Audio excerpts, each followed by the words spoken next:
বেগ V equals alpha sine root beta T, যেখানে T সময় alpha ও beta এর মাত্রীয় সংকেত কি? অপশন দেওয়া আছে। আগে নিজেরা পজ করে ট্রাই করি কোনটা হবে। তো চলো দেখে নেওয়া যাক। কি দেওয়া আছে? ভি সমান আলফা সাইন রুট বিটা টি।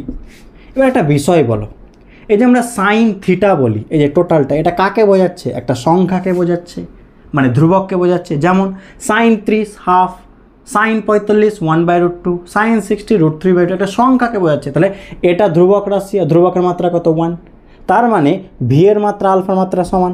তাহলে আলফা এর মাত্রা মানে ভি এর মাত্রা, ভি তো বেগ, তো বেগের মাত্রা কি? LT inverse. বুঝতে পারলাম? নেক্সট, এটা কি? Theta, sine theta. থিটাটাও কি একটা সংখ্যাকে তো বোঝাচ্ছে, যেমন 60 ডিগ্রি, 30 ডিগ্রি, 45 ডিগ্রি। তাহলে এরও মাত্রা কি হবে? 1। তাহলে রুট বিটা টি এর মাত্রা কত হবে? 1, হ্যাঁ কি না? ধ্রুবকের মাত্রা 1। তাহলে রুট বিটা এর মাত্রা মানে কি? 1/t এর মাত্রা। তাহলে বিটা এর মাত্রা সমান কত হবে বলো?